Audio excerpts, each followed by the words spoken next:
Ini ya banyak sekali penyakit kelamin ya, tadi infeksi menular seksual namanya. Penyakit yang diturunkan melalui hubungan seks. Tapi hubungan seksnya adalah yang di luar pernikahan. Artinya apa? Zina. Semuanya sih akarnya tadi benci di rumah. Akarnya benci di rumah? Iya, bapak ibunya berantem melulu, ibunya ngomel. FWB atau Friend with Benefit kepanjangannya. Bahasa lainnya adalah zina, teman-teman. Jadi kamu pasti tahu ketika bukan seseorang berarti ya, ketika orang terlibat dengan status FWB itu aktivitas apa yang mereka lakukan dalam hubungan tersebut. Zaman sekarang itu anehnya ya, kalau ada orang yang berada di jalan yang lurus dan tidak neko-neko atau tidak pernah ngapa-ngapain dalam arti yang kesana, itu malah dibilang cupu, itu malah dibilang kampungan dan lain sebagainya. Ih, cukup banget sih kamu, masa zaman now nggak pernah HS? Ih, kamu kampungan banget sih, masa zaman sekarang nggak pernah begituan, kamu nggak hits dan lain sebagainya. Jadi buat kamu yang pernah sakit hati atau sempat sakit hati karena dikatain seperti itu sama teman kamu, insya Allah habis nonton video ini kamu akan menjadi lebih bersyukur. Gak apa-apa dikata-katain seperti itu, yang penting aman teman-teman. Kenapa aku bilang aman? Jadi aku habis nonton podcast di channel YouTube Cerita Untung dengan narasumber dokter spesialis kulit kelamin bernama Dr. Dewi Inong Irana. Dr. Dewi Inong Irana atau sering dipanggil dengan Dr. Inong, teman-teman. Nah, seperti yang aku sampaikan, Dr. Inong ini sudah berpengalaman puluhan tahun sebagai dokter spesialis kulit kelamin dan menangani pasien dengan beragam kasus. Karena beliau ini bukan dokter yang diam di satu rumah sakit kemudian pasien pada datang, bukan hanya seperti itu, tapi Dr. Inong juga keliling Indonesia, jadi terjun ke lapangan dan mengetahui realita yang terjadi di masyarakat itu seperti apa. Nah, dari pengalaman beliau yang sudah berpuluh-puluh tahun di bidangnya, kasus yang sering beliau tangani adalah infeksi menular seksual, penyakit infeksi menular seksual yang kebanyakan disebabkan karena zina yang dilakukan di luar pernikahan, teman-teman. Jadi seperti yang aku bilang tadi, buat kamu yang nggak pernah ngapa-ngapain atau berada di jalan yang benar, itu bersyukurlah teman-teman.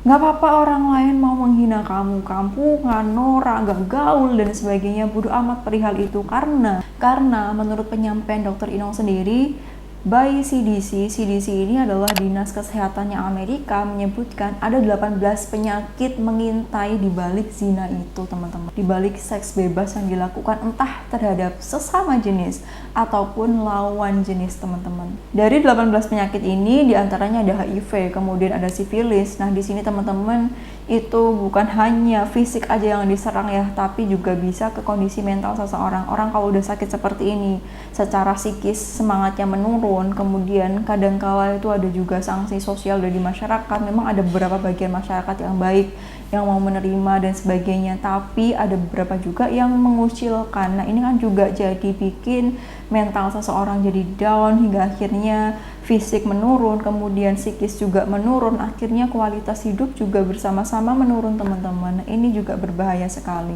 Nah, dari pengalaman Dr. Inong ini, dari beberapa kasus yang terjadi, sebabnya apa sih seseorang itu bisa terjebak ke pergaulan bebas, yang akhirnya dia nyoba-nyoba ini dan itu, akhirnya dia terjebak di seks bebas dan sebagainya. Di antaranya disebabkan karena anak yang benci dengan rumah.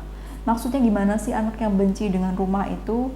Dalam artian dia merasa rumah bukan tempat yang nyaman untuk tinggal, entah karena orang tuanya berantakan, entah karena orang tuanya sering kali berantem, ayah ibunya kasar, misalnya ayah kasar, ibu kasar, mereka sering menyakiti satu sama lain, kemudian anak tidak pernah diajak ngobrol sama orang tuanya sehingga rumah itu rasanya kayak nggak ada orang atau sepi dan tidak ada interaksi sehingga tidak ada kehangatan dalam rumah tangga.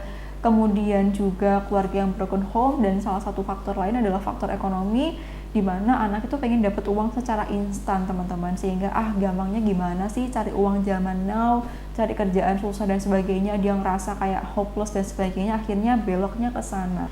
Nah, dari sini yang pengen banget aku sampaikan diantaranya adalah memang orang tua yang berantakan kemudian ngerasa rumah itu menjadi tempat yang tidak nyaman, entah karena ayah kasar, ibu kasar, atau tidak pernah diajak ngobrol sama orang tua sehingga ngerasa nggak dicintai, itu bisa menjadi sebab seseorang belok ke pergaulan bebas. Tapi jalan hidup kita itu banyak sekali, teman-teman. Kalau kita tahu jalan belok ke sana ini sangat berisiko sekali, lebih baik kamu jalan di jalan yang lurus aja.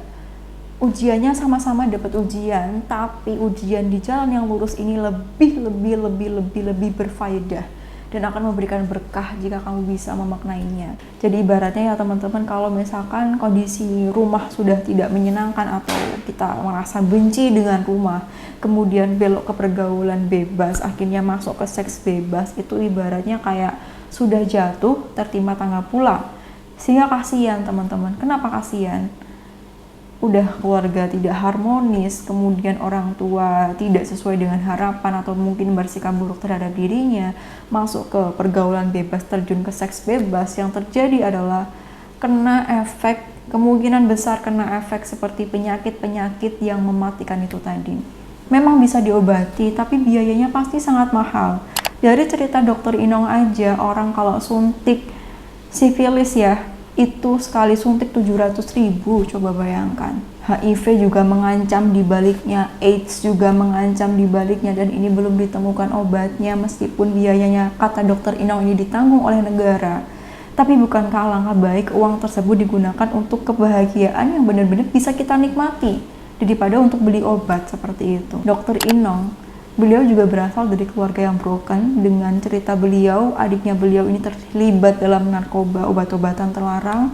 Tapi beliau memilih untuk berada di jalan yang lurus dengan fokus untuk ikut kegiatan-kegiatan kampus yang positif, kalau kuliah misalnya. Kemudian beliau juga dibully di masa lalu bersama dengan orang-orang yang membuli beliau, tapi beliau memilih untuk berada di jalan yang lurus. Meskipun pasti itu tidak mudah, pasti banyak sekali godaannya, tapi beliau tahu bahwa ujian ini pasti ada suatu hal kebaikan di baliknya. Hingga kemudian beliau menjadi orang sukses luar biasa sekarang. Dan juga banyak sekali contoh-contoh yang lain di mana orang ketika menghadapi ujian dan memilih untuk bersabar dengan cara berusaha di jalan yang benar, berada di jalan yang lurus meskipun orang tuanya broken dan sebagainya. Kamu tahu, itu hidupnya menjadi luar biasa karena dia memanfaatkan rasa sakitnya ini sebagai bahan bakar untuk mengambil jalan yang baik, untuk belajar banyak hal, untuk menyembuhkan luka diri sendiri sehingga dia lebih empati sama orang lain. Ini akan sangat luar biasa efeknya teman-teman. Jadi rasa kecewa, rasa marah, rasa sedih yang kita rasakan terhadap orang tua kita atau terhadap kehidupan yang sempat kita jalani, kenapa sih hidupku gini banget ya? Kalau misalkan kita alihkan rasa itu ke hal yang negatif, efeknya akan sangat buruk. Ada satu cerita dari dokter Inong teman-teman, ini dari seorang pemuda berasal dari Indonesia Tengah yang datang ke dokter Inong dalam kondisi dia di kursi roda dan didorong sama pacarnya. Sama orang tuanya dikirim ke Jakarta untuk kuliah, tujuannya adalah kalau balik dari Jakarta bisa memperbaiki daerah setempatnya gitu.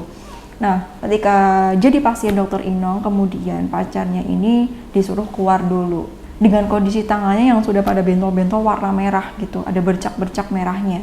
Nah, ditanya sama dokter Inong, kamu habis zina ya gitu? Kamu habis zina ya sama dia? Dia bilang, iya, tapi nggak sama perempuan itu. Dia berzinanya ternyata sama, jadi dia ternyata punya 4 pacar. Satunya adalah perempuan yang mengantarkan dia untuk dorong kursi roda itu, yang akan dia jadikan sebagai seorang istri, dan ketiganya ternyata laki-laki semua teman-teman. Jadi menurut dia ingin safe atau aman dan bersama dengan pacar yang perempuan akan dijadikan istri ini, dan dia melakukan hubungan seksual dengan 3 orang laki-laki. Setelah dicek ternyata dia kena sifilis stadium 2, kemudian dikirim ke RSCM, hasilnya apa? Dia positif HIV juga. Nangislah di situ. Ketika di flashback, dia melakukan hubungan seksual dengan entah menuruti nafsunya pada saat itu. Yang dirasakan apa pada saat itu? Kepuasan, mungkin kesenangan sesaat yang dia rasakan. Tapi efeknya apa? Antara kepuasan yang dia dapatkan pada saat itu dengan efek atau resiko yang dia terima, ini sangat tidak seimbang teman-teman. Sekali lagi, jangan coba-coba hanya karena pengen disebut keren, hanya karena aku ingin memenuhi hasrat jiwa mudaku yang sedang menggelora atau apapun itu. Untuk memenuhi hasrat jiwa muda yang sedang menggelora ini, itu bisa dilakukan dengan cara yang produktif seperti dokter Inong lakukan, ke organisasi yang positif, ikut aktivis apa dan sebagainya yang lebih berguna, atau mengalihkan ke atau bikin konten lah. Sekarang kan ada banyak sekali media yang memfasilitasi kita untuk kreatif gitu ya, itu bisa kita lakukan gitu ya, daripada dialihkan ke hal-hal yang seperti itu. Lalu jika ada luka atau trauma, ayo kita cari ini apa sebabnya ya, dan bagaimana cara mengatasinya. Kenapa sih aku kok selalu galau seperti ini? Kenapa sih aku kok selalu merasa diri aku ini nggak pantas? Kenapa aku selalu ngerasa diri aku nggak berharga ya? Kenapa aku milih temen itu toxic semua? What's wrong with me gitu ya? Apa yang salah denganku? Itu dicari sebabnya, kemudian dicari solusinya seperti apa. Kalau misalkan diri kita ngerasa kita sendiri aja sulit ya untuk mengatasi, kita boleh banget untuk mencari bantuan teman-teman. Ada sekarang banyak sekali layanan psikolog ya, di puskesmas itu ada, kemudian ada secara online pun, kita juga bisa memanfaatkan hal tersebut agar hidup kita ini lurus-lurus aja lah teman-teman. Di masa lalu aja kita udah mengalami hal yang tidak menyenangkan di luar kendali kita. Kenapa aku bilang di luar kendali kita? Karena kayak orang tua kita kasar sama kita, kemudian pertengkaran orang tua berpisah, broken dan sebagainya, itu kan bukan harapan kita dan bukan kita yang memutuskan. Dan sekarang saatnya lah kita manfaatkan kendali kita untuk mengambil keputusan dalam hidup itu lebih baik gitu. Jangan biarkan luka-luka di luar kendali yang sempat kita terima itu menentukan masa depan kita juga ke arah yang lebih buruk. Karena sayang sekali, kasihan diri kamu. Bayangkan betapa mahalnya obat yang harus dibayar untuk pengeluaran suntik sifilis. Aku ulangi lagi, gak apa-apa, biar kamu benar-benar inget gitu.